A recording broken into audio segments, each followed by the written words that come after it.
Hey guys, welcome back to my channel. My name is Taylor and this is my husband Drew. And on this channel we talk about life and relationships after leaving the church, and we also do some commentary on the goings on in evangelical Christianity. I almost forgot to say, and this is my husband Drew, because it's been a minute since we've done a video together on this channel, actually, because I've been doing a lot of scripted videos. I mean, your solo videos have been crushing it, so. I've been enjoying writing, but I did miss this format too, so I'm glad that we're back. Yeah, we're back. So for this video, I wanted to talk about this phenomenon of evangelical influencers getting married and then 2 seconds later declaring themselves marriage experts and getting online and giving a lot of marriage advice. And what prompted this video was we did a video a while back about Savannah Stone.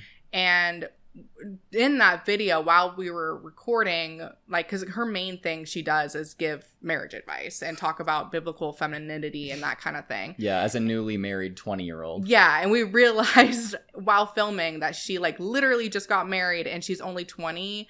I guess her and her husband, they met each other when she was 17 and he was 20, and then they got married when she was 18, so a year later, and now she's 20, so she's only been doing this whole thing for not very long. But she knows everything. But yeah, apparently she knows everything. Yeah. And this is very much a trend. It's not just Savannah Stone. There are other influencers who do this exact thing. So I want to talk about some of those. Oh, joy.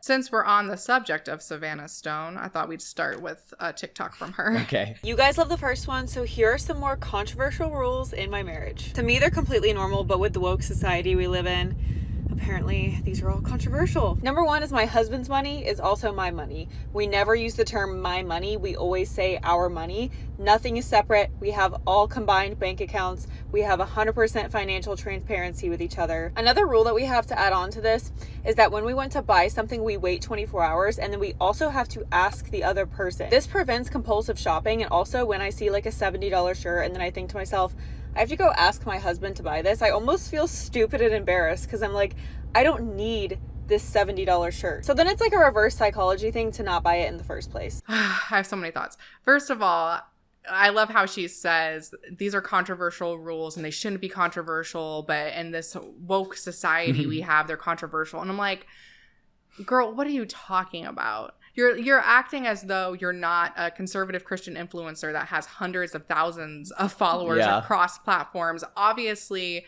your way of approaching stuff does resonate with some people, and yet you're acting like you're kind of being oppressed almost. And it's what are you talking about? Come on. I mean, this is what fascists do when fascists are in power, actually more. Yeah. Let's talk about how degenerate society is. Right.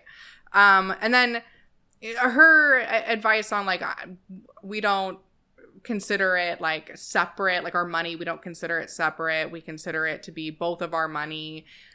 That works for a lot of couples, and I feel that is kind of the traditional way of approaching things, is to have a shared bank account and share funds. But that isn't the case for all couples, and it's not the only way to do things. And this is, I'm sure we'll talk about this more as we see some of the other TikToks, but this is the problem with a lot of conservative Christian marriage advice, is that it's so blanket statement. Everything is, you have to do this. This is the right way to do things. And it's when it comes to relationships, it's just not that black and white. There's a lot more nuance. Right. I wouldn't be so mad at it if she was saying, this is what we do and it works really well for us. So if you were wondering how to kind of handle your money, consider trying this because this works for me. I wouldn't be mad at that. Yeah. That's totally fine. Yeah. But then no, of course, it's no, you have to do this or else. So y'all know that I actually spent part of my childhood overseas in Indonesia. And while there, I studied Indonesian and could speak conversationally. But since it's been over a decade since I've lived there, my Bahasa Indonesia has taken a massive hit. And that really bums me out because I think it's really important to know a second language. But, it is spring, so it's the perfect time to start new habits and try to rebuild my Bahasa. And fortunately, I've recently learned of this app called Babbel that can help me with this. And they're actually partnering with me for this video. Babbel is one of the top language apps in the world. world, and it teaches you the skills you need to start having real conversations in another language.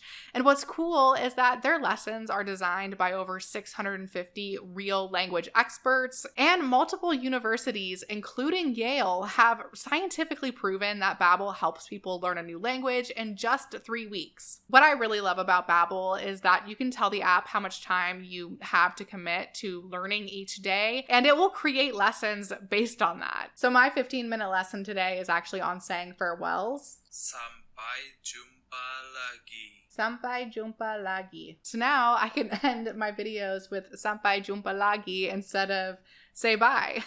So if you're ready to reset habits and start learning with Babbel, just click the link in the description to get 55% off a Babbel subscription. And remember, small, consistent moments are what build a strong habit. All right, thank you so much, Babbel. Now back to the video. I guess if you're in a tighter financial situation, I can understand this, but having to ask your partner about everything you buy, because that's kind of, she didn't like say directly every single thing, but she kind of implied that, like anything that's not like essentials, I'm assuming.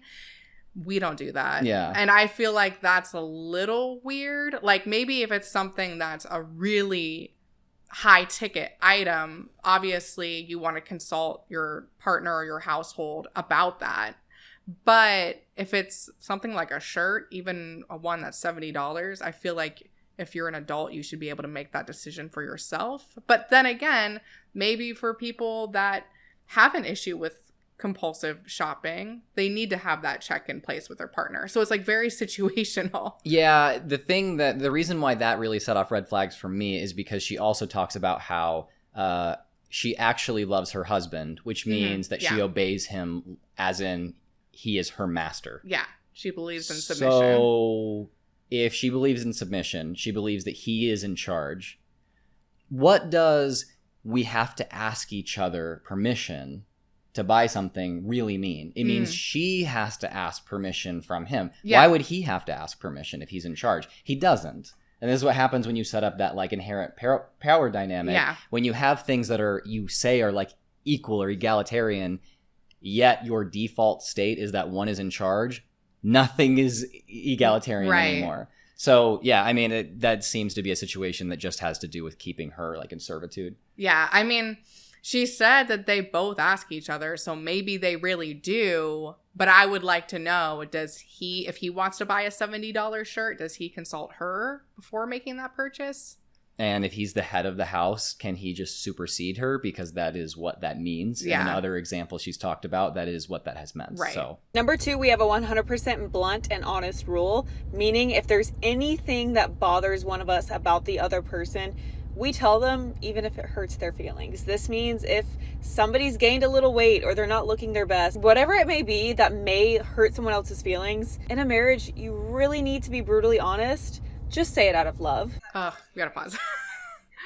Okay, so she says that they have a 100% honesty policy, basically. They're always honest with each other. And the first example she jumps to is if one of us has gained a little weight, then the other one's allowed to tell that person that they look ugly, basically. Yeah. It's like, really? That's the example? Right.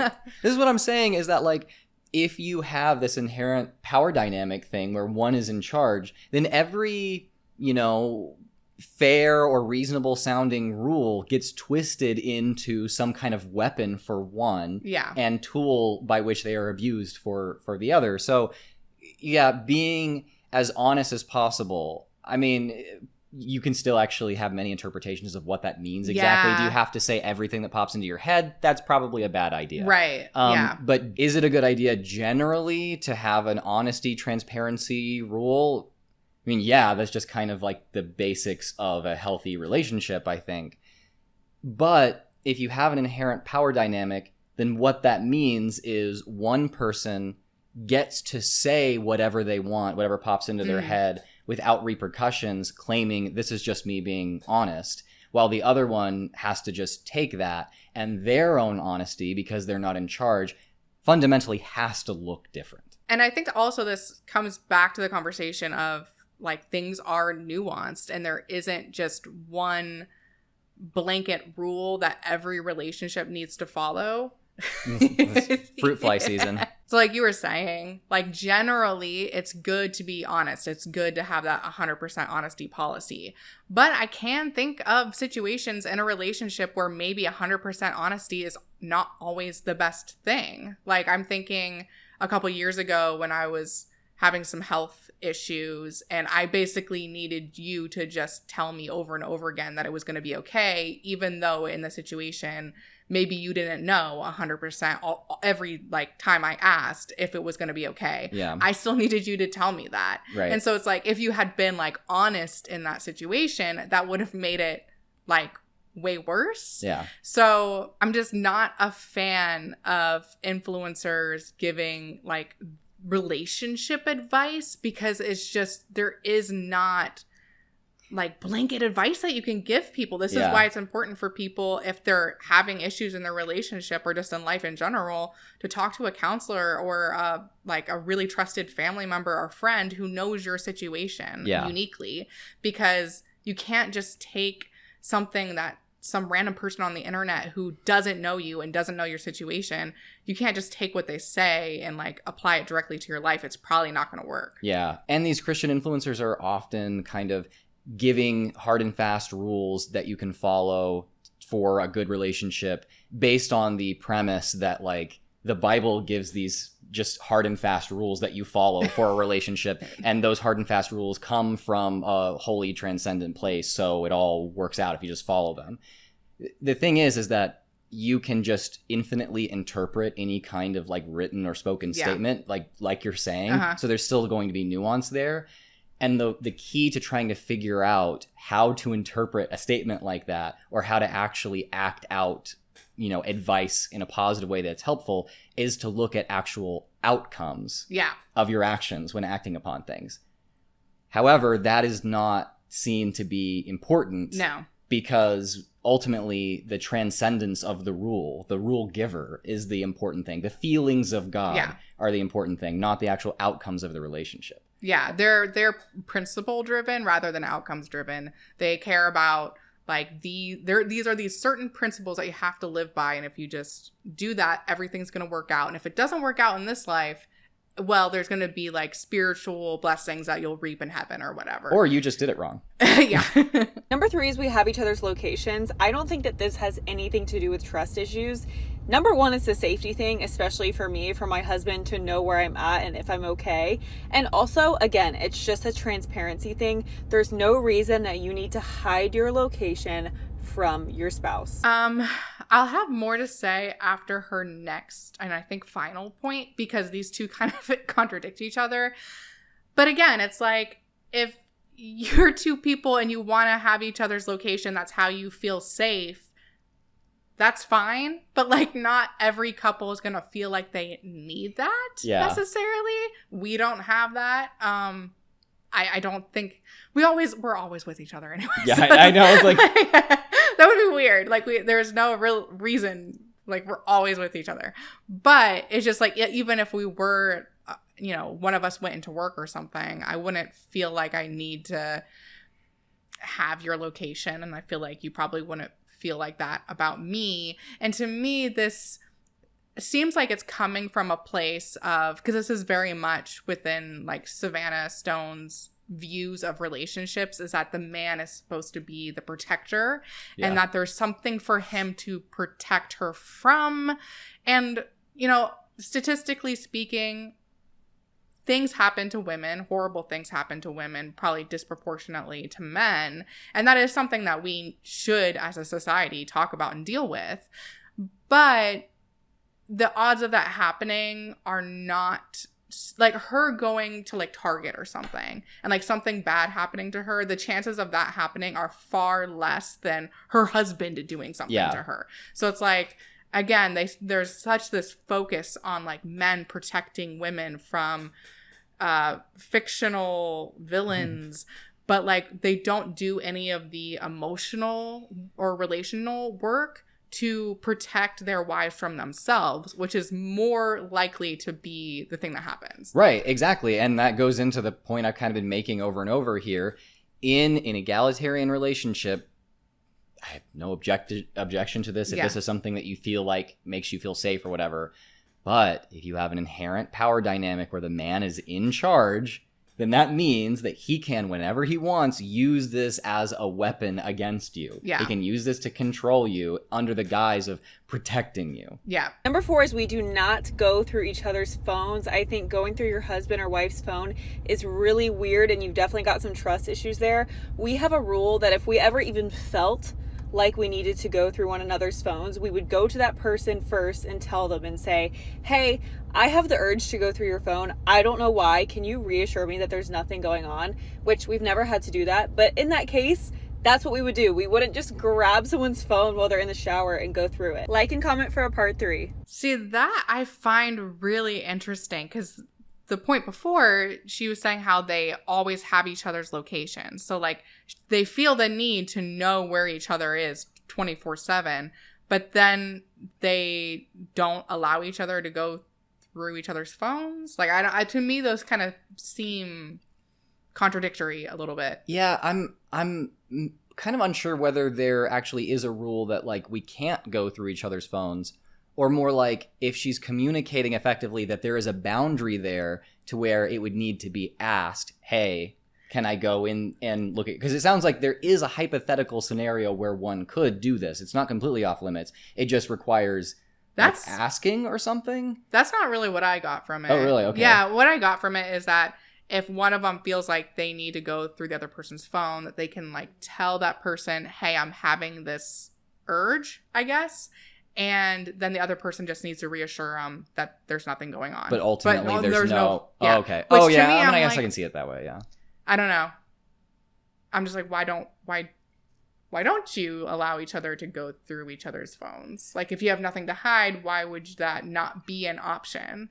You know? But, like, again, if that's what works for their relationship, I guess, you know, it works. But I just find that kind of unusual. I think that, like, the first part of it of being like, I don't know, you have communication about it rather than, like, sneaking around and looking through somebody's phone behind their back, like, is, I guess, generally good. But yeah, I don't know that it's totally off limits. Sometimes I do actually open up your phone when you're in the other room and look at your photo reel because you take selfies and then don't send them to me. So I go on there and look at pictures of the piggy that you have and pictures of you that you have that I've never seen. I think what, like, threw me off about this last one is that there was such this emphasis with all the other points that she gave that they are one unit. Like, they share the finances. They always have each other's location. They have 100% honesty policy. They're always blunt, even if it's, like, going to hurt the other person's feelings. And so there's this, like, overarching theme of, like, unity and oneness. But then when it comes to this one thing with the phone, suddenly that's very different. Yeah. And I'm curious as to why. Yeah. I'm not going to make any guesses as to what's going on in their relationship, but I'm just like, it seems like with everything else there, it's very open and, like, we don't hide anything from each other and we live, you know, one life. And then when it comes to the phone, it's like, no, we don't go through each other's phones. Interesting. Yeah, I see that. It is a little odd. All right. So now we are going to move on to one from our good friend, Drip King. We've responded to him in the past. And he just got married, like, 6 months ago, I want to say. And he and his wife are already, you know, not claiming that they're marriage experts, but positioning themselves as marriage experts on social media and giving marriage advice. If you're a Christian man and you want a godly wife, this is how to find a godly wife. So the first thing is, if you were her, would you want you? And that's a question that you need to seriously ask yourself as a man. First thing, can you protect her? Are you in shape? Does she feel safe when she's with you? And if you cannot take care of yourself, then how could you take care of her? There are so many of us as men that we are out of shape, we are overweight, we do not take care of ourselves. So why would our wife trust that we could take care of them if we cannot take care of our own bodies?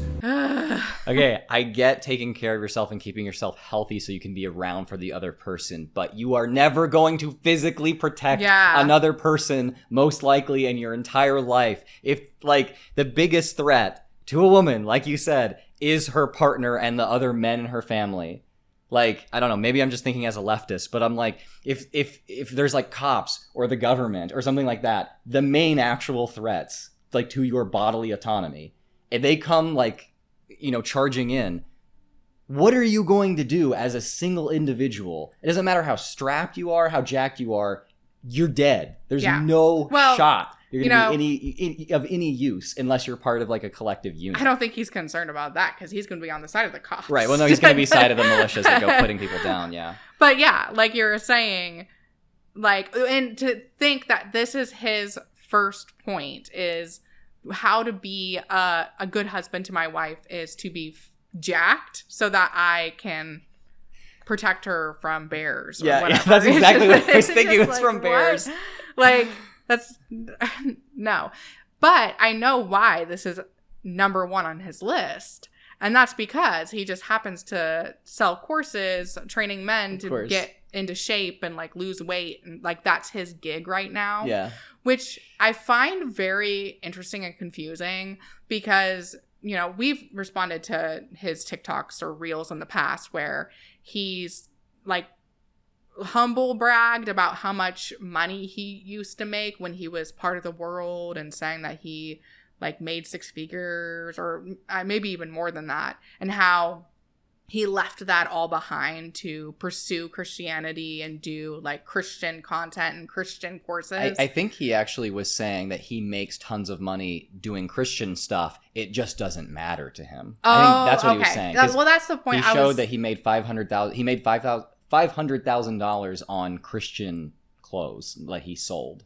Yeah, because I was gonna be like, that doesn't really make, he talks about how he left all this money, but then in a reel of his I saw recently, he talks about he like makes over 6 figures a month, which I'm like, doing what? Like as a fitness instructor? Like, surely that's not the only thing. I know he makes Christian clothes too, but like, you can't be selling that many clothes. Like, I kind of think that he's lying about how much he makes because I feel like it's unrealistic. I hope that he's not making that amount. I have no idea. Number 2, can you provide? Do you have money? Do you have a job? Do you have purpose in your life? Because at the end of the day, your wife doesn't want to have to work. Maybe she will, but she doesn't want to be forced to. Your wife doesn't want to have to work.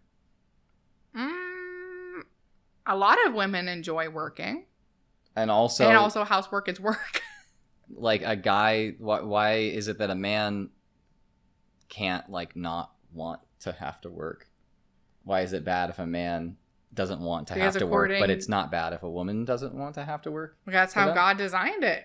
According to Mark Driscoll, men were made to work. Yeah. So no, I mean, like, I think that, people should like do their fair share and try to help other people and stuff like that. But this is like very much like men are pack mules and women are like helpless. Yeah. Well, and also they talk about this kind of stuff. They say, well, your wife, she probably won't want to work, so you should be the provider. You should be the one bringing in the money.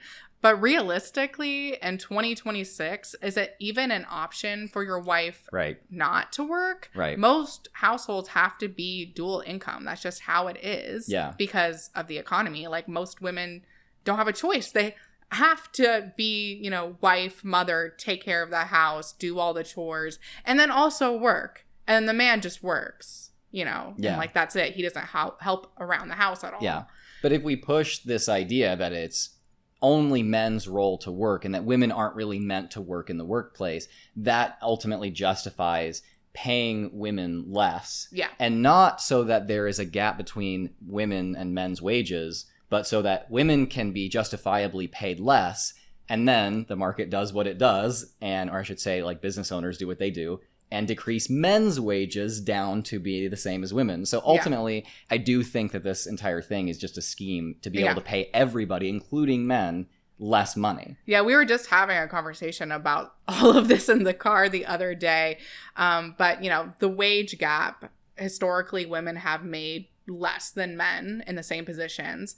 And recently that's decreased. But the reason that that's decreased isn't because women are getting paid more now. It's because men are getting paid less. Right. And so it's like, this setup sucks for everybody. Yeah. But yet you act like these kind of people act like this is like the God ordained way to live. And it's like, your God's sadistic then. Yeah. This is when people say patriarchy hurts men. It's like, this is an example of what we're talking about. Yeah.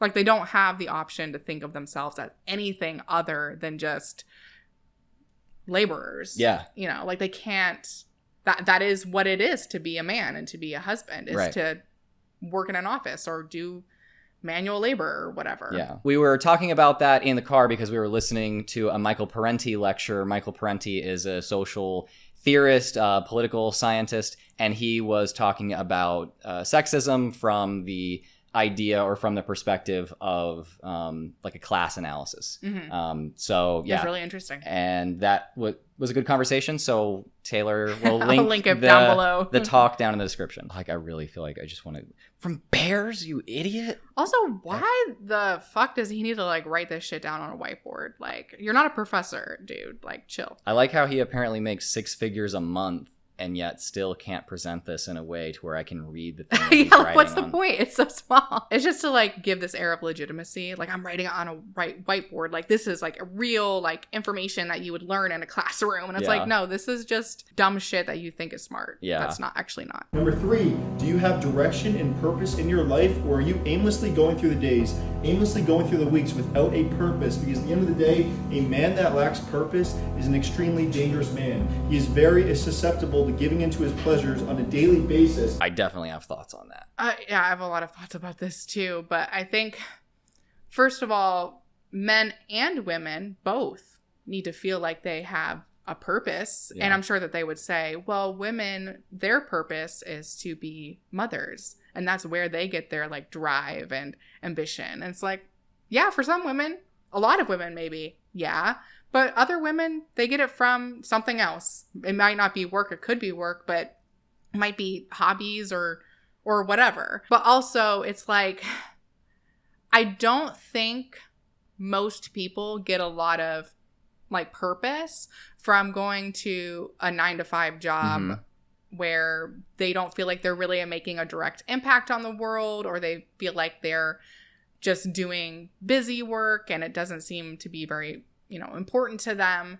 A lot of people don't get purpose from that. Yep. But yet, like, his point, I think, right before this was like, you need to be a provider. You need to have a job. You need to work. Right. So it's like, you need to put yourself in these situations that are going to make you feel like you have like purposeless, but then also feeling purposeless is bad. So you need to do something about that. And it's like, but this whole system puts people in that situation. Right. Yeah, no, he's ultimately advocating for you to do something which makes you feel purposeless. Yeah. But then, and I'm sure he's going to say this as the end thing, what you do is, instead of examining the system that makes you feel this way and fucks everything up, you just put a big Band-Aid on it, and that is loving God and being a man of Christ, whatever the fuck that even means in practical, in any practical way. And this is a way, I mean, this is why this is like a narrative and like a social technology that wealthy people push so much onto working people, because it tells you don't try to disrupt the system. Don't try to fundamentally change anything so that you're treated more fairly, so that you can see yourself as a more full person, so that you can like spend your time improving society. Instead, be a sheep, keep your head down, do what you are supposed to do, and then cope on Sundays.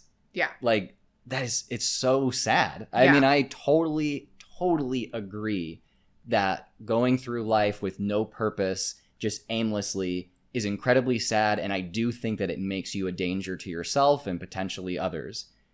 But you have to be able to examine the conditions, the material conditions that actually put you in the place of feeling purposeless. Yeah. Not just blame yourself all the time. Or not just telling other men that they just need to will themselves out of that. Yeah. Because that's like, you can't just will yourself out of that kind of thing. Especially in a situation that is programmed, like meant to break your will so that you'll just obey your superiors. And the other point the other thing he said was that, if you, I can't remember the exact wording, but it was something like, if you have idle time, you can like give in in to your desires. Yeah. So I'm sure he means if you're not working and like engaging your body in work, then you'll have time to watch porn. And like, that's like the worst thing ever. Yeah. But I think it also, and like, this is something that Mark Driscoll has talked about, where he like says that men need to work so that they don't have time to read because like reading's a bad thing. Yeah. And I think that there's also kind of that messaging in this too, even though he didn't directly said that. He brought up, you know, the example of lust.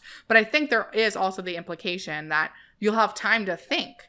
And like thinking is not good for people, for the powers that be. They don't want a mass that's thinking, because then they could actually come together and try to change things, and like they don't want that shit. Yeah. And the last thing, the most important thing, can you lead? Lead her to God or lead her to sin? That's the question you need to ask yourself. When you have her in your life, are you going to lead her to the cross? Are you going to lead her to Jesus? Or are you going to lead her into lust? And if you cannot lead your own personal relationship with God, then how could you ever lead hers? Number 2, can you control your lust? If you cannot control your lust, you will not be able to love her. I mean, this all just takes autonomy completely away from the woman, because basically it puts all of the power in the man's control, where her destiny is dependent on the actions that he does or doesn't take. And she's incapable of deciding for herself to be led to the cross. Like, it has to be up to somebody else, because she's just like a mindless automaton in their mind. Yeah. They always phrase leadership as a matter of strength. And in a way, I think it does have a relationship to strength. I just see it as kind of the inverse of how they see it. They think that if you are strong, then you are a good leader, or you must be strong to be a leader. If you are a leader, it also indicates strength. I actually think that being a tyrant that just gets to tell everybody around you what to do is easier, and a weaker position requires a less developed person, a weaker person, than being able to engage with people on an equal playing field and still like protect your own autonomy, but also like give to other people without like losing something yourself. That's a good point. I think that it takes a much stronger person, or indicates, I should say, much more strength to be able to live in an egalitarian way with other people than to be a tyrant. Yeah. No, I think that that's a great point.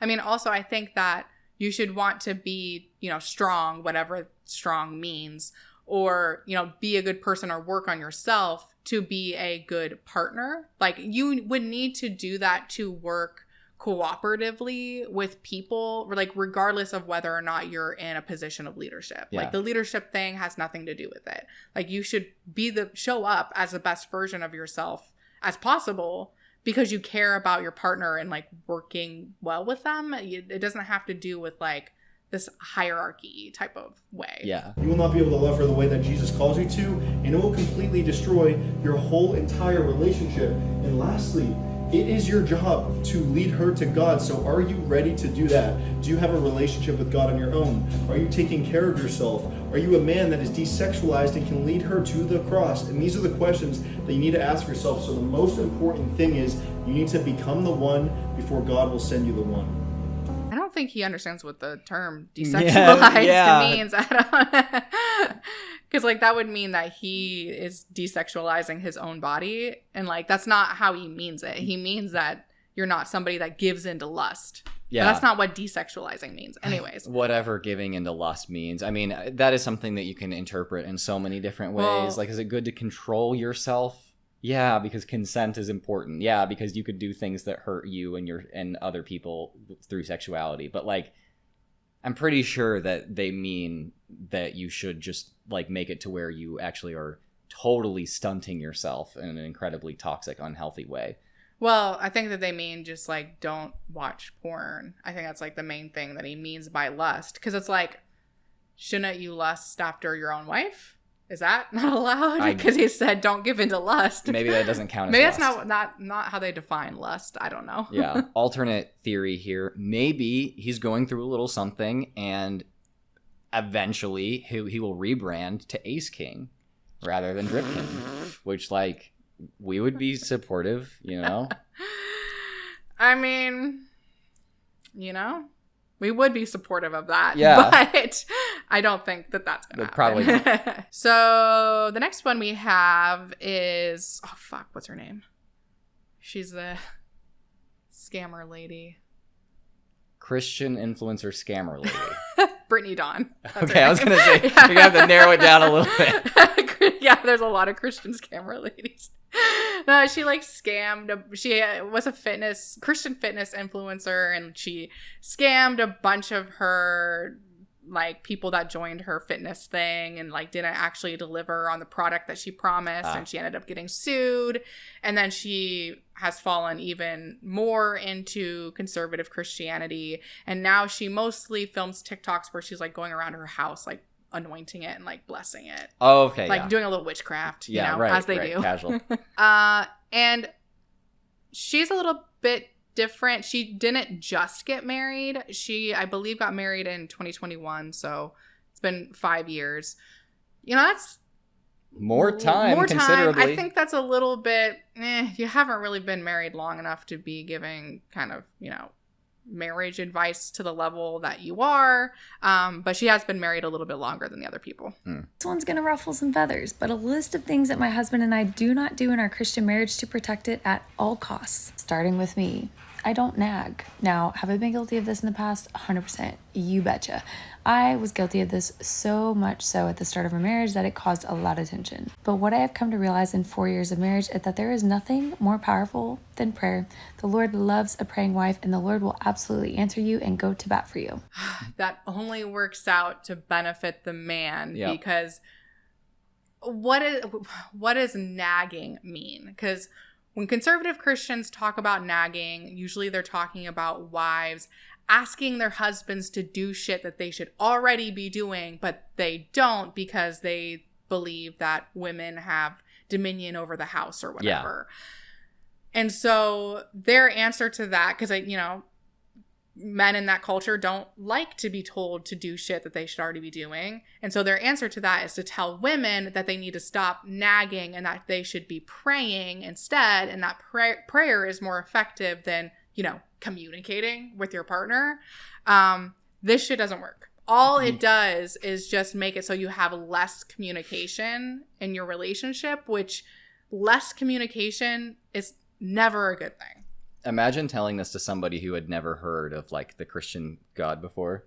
It's like, yeah, so what we do is when I want him to do something, or if I'm not happy with something between us, I actually go tell somebody else that does not communicate it to him. So they'd be like, so when does he learn? When does he change? He doesn't have to. He doesn't have to. Yeah. Yeah. And also, if your husband inevitably doesn't change, then the blame is still shifted back onto the woman, because they can say, oh, well, you weren't praying hard enough. Yeah. You're not talking to God enough. You're not going to God on his behalf enough. And so it's like, no matter what, the men don't have to do anything, and the women get all the blame. Yeah. It's like such a transparent scheme. It's honestly just sad. We've talked about this like 8 or 10 times. We've talked about this a lot, but we don't hold grudges. In fact, we forgive a lot, just like the Bible tells us to do. D word, divorce. Yeah, that's not allowed to be said at all, ever, at any point. It is not even an option. And yes, for the people that are going to come at me in the comments, I have been divorced before, pre-Jesus days. Never belittle, mock, or call each other names, no matter how angry we get. I do like that we never mock or belittle or ridicule or whatever else she said. That's good. I think that you should be, you know, practicing that with a lot of people, not just your romantic relationship. And also the we don't hold grudges. I feel like generally that's probably okay advice. But divorce is not an option. We don't even bring up that word. I don't know about that. I don't think that you should be promoting that to your followers as like a godly way to go about marriage, because there are a lot of situations where divorce should be an option, especially in cases of like domestic violence, like that. Yeah. You know, divorce should be on the table. But even in situations where there's not any type of violence going on, maybe the two of you have just grown apart or want different things, like life happens, stuff happens. I think that bringing up divorce as an option could be a good thing for certain people and certain relationships. I think throwing around divorce when you're in an angry argument and just being like, oh, well, I'm going to divorce you. Yeah, that's not like, that's healthy, not good, because that's like elevating things to a place that they, like, escalating things to a place that they don't need to be. But saying, like, we're never even going to have that as an option, I feel like that's just setting yourself up to potentially be miserable if you get into a situation where you both are miserable and would benefit from separating. Now you don't, like, you've kind of already put this, like, barrier around your relationship where that's not an option anymore. Yeah. And I mean, really, who is it not an option for, and who does that affect more disproportionately? Yeah. It's the woman, because you gotta realize in the context, the woman goes into it, and as soon as they're together, then he's in charge. She's not allowed to, like, criticize him, really. She just prays about it. The man does not get feedback on how to change. And then the woman is also not allowed to end the relationship. Now, the man's not allowed to end the relationship either.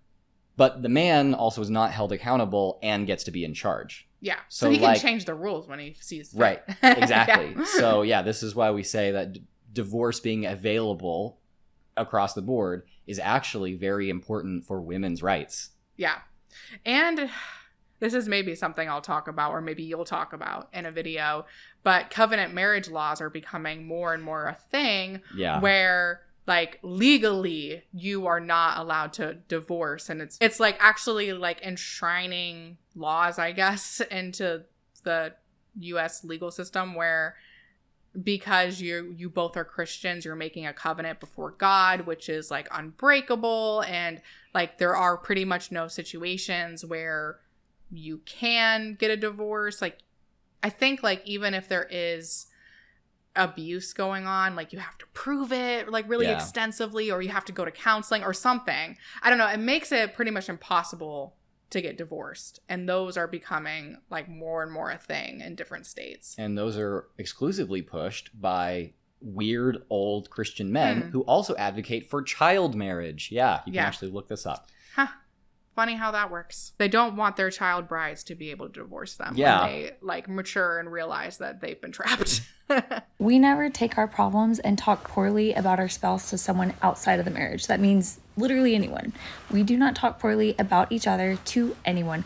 And that goes without saying too. I'm also never going to compare my spouse, nor is he going to compare me to anyone else. In real life, social media, whatever. I feel like generally that's an okay one. I feel like, you know, you and I both have that. We do not, you know, talk poorly about each other to our friends or other people. Yeah. But also, I do think that there's a flip side to this, where this can also mean that even if women are in situations of abuse, or there is something that their husbands are doing that is really, really harmful, they're not allowed to go tell a friend that, because that's considered, like, gossiping or, you know, talking poorly about your husband. So it's like, it's not all bad, but I think that the way she phrases it, and in this larger context of conservative Christianity, patriarchy, this hierarchical way of doing marriage, in this context, it can lead to, like, some bad things, I think. Yeah. No, I mean, I think there's been a running theme that a lot of these rules, pieces of advice, are not necessarily harmful if you have an egalitarian relationship. Yeah. They are inherently harmful if you do not. And that's the point. That's why they are being said in the first place. Yep. You would think that this next one's going to be a no-brainer, but you would be shocked at the amount of pushback I get when I say this. We do not spend time with the opposite sex alone. Period. End of story. And I'm not talking about family, you weirdos. I'm talking about people that you are not related to. We don't keep secrets. Phone passcodes, text messages, emails, none of that is secret. We've talked about this one before. But this is a classic. It's just, the whole not having friends or spending time with people of the opposite gender. Oop. If you're bisexual, that makes no sense. Yeah. That makes no sense, because so I cannot have, I'm not allowed to have any friends now, because I can't be around anybody that I could potentially, like, cheat on, you know? Well, first, you need to repent. That's first and foremost. You have to just not be queer in the first place, and then we'll talk about the rest of it.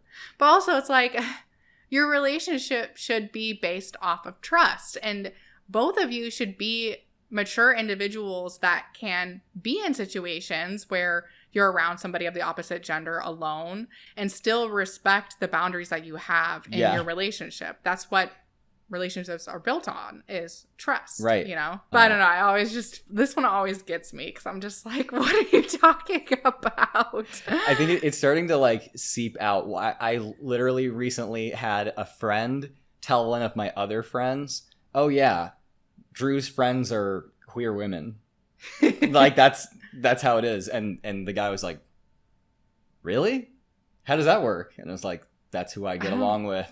That's how it works. And like, even when we were both Christians, like we never, no, because we were both Christians when we got married, and we had been together for a while. Like we went to college together, and I studied aviation, which is a very male dominated field. And I constantly had friends that were guys, and I don't know if I was like necessarily ever alone with those friends, but like I hung out with them. So it's always, this like is always weird to me. Yeah. We do not watch, and we definitely do not allow anything like that into the marriage bedroom, into our bedroom, into the marriage covenant. That also goes without saying that we do not watch spicy TV shows, movie scenes, etc. that could cause us to fall into lust. We do not withhold sex from each other. I said it. And it's definitely not weaponized either. It won't hurt anything. It actually will. Well, you just let me know off camera that you're getting a little bit tired. So I'll just ask you a simple question as a response to this. Have you ever watched any spicy stuff? How many times do you think that we've watched Bram Stoker's Dracula I was together? Like, wait, where are you? I'm like, is this a question we want to answer? Like, how many publicly? This feels a little exposing. But yes, we do love Bram Stoker's Dracula, and that is a very spicy, very queer movie. Enough said. And we don't actually mean that when we say it, referring to the divorce word. You actually do, because the Bible tells us that out of the abundance of the heart, the mouth speaks. There's just a few of the things, and there's probably several other ones that I'm forgetting that I could list in another video, but these are ultimately what we have implemented into our marriage that has made it the best that it's ever been. And I get it, these things probably sound absolutely crazy to someone that caves to their flesh on a daily basis, but we are not called to cave to our flesh. We are called to die to our flesh, to deny ourselves on a daily basis in marriage or outside of marriage. And if God says that something is worth treasuring, cherishing, and protecting, you bet we're going to do just that. Yep. You got me. My flesh is telling me not to exploit women for my own selfish, petty, childish aims. I'm guilty. That's why I don't agree with a bunch of this stuff. Well, it's so funny because I feel like these kinds of Christians, they see people like us, a Satanist, an atheist, and they think that our life is just wild and full of all this like sinful debauchery and all this kind of stuff. And it's like, our life is like, honestly, we film videos, we work, we go to the ACA, hang out with people. It's pretty like normal, like anybody else's life. We're not going to Vegas every weekend or something. I was gonna say, like, we don't even, I mean, I don't know, we'll go and get a beer. Like, like once a year, we might have 2 beers. No, I mean, I feel like that's maybe, okay for me, but that's because it hurts my tummy. Yeah, but like for you, occasionally, like when I have 1 beer, you maybe might have 2 like beers. A few times, like once or twice a month or something, maybe like that. And it's just, I don't know. We definitely are doing really like sinful, technically, things all the time because thoughts are considered to be sins to them. Certain thoughts, like, you know, like we do listen to and talk about like Marxist analysis of like differences in the conditions of men and women in the US, and talk about how like you know, Christian patriarchy has helped perpetuate that as well as capitalism. Like, that is sinful. We're committing thought crime, but that's like a much, I think, more threatening but less sexy thing for them to talk about. As I don't think that they even know what any of those words mean. Probably not. Well, I don't know. Maybe Marxist, but well, they just think that means spooky, scary. Like, that just means like godless or whatever. Yeah. But also when she was saying, like, out of the mouth speaks the heart or something like that. It's like, I feel like probably 70% of the things that come out of my mouth are just vocal stems that have no meaning. Like, I just am, like, randomly singing or, like, repeating some stupid TikTok sound. And, like, I'm just saying it, you know? It, like, has no greater, like, meaning or depth. I can confirm. And then you go, don't you love me? Yeah, I do. Bonus for anybody who makes it to the end. You guys see his feet here? Look how emaciated this side is. What? And how muscly, we call his muscly leg, this side is. He's kind of deteriorating on this side. He doesn't use this leg well. So it's made him a little disproportionate, but I've been carrying him a lot lately. He's fine otherwise. He's actually quite healthy otherwise, but yeah, he is very healthy. Like, it's not because we're not taking care of him or something, because we've gone and given him, like, he's gotten MRIs and they can't really find anything that's, like, majorly wrong. He just doesn't want to use that leg. Yeah, he's old. Yeah, he's old. On. He is old. I don't want to think about him being old, but he is old. Real quickly, guys, before we sign off, don't forget to check out the sponsor of today's video, Babbel, and click the link in the description to get 55% off a Babbel subscription. Thank you guys so much for watching, and a huge thank you to my patrons who help make these videos possible. If you like this video, please be sure to subscribe and ring the bell. If you'd like to follow me on social media, my Instagram is Taylor_the_Antibot. And if you'd like to consider supporting this channel financially, a link to my Patreon will be down in the description, and we'll see you on the next one. Say bye!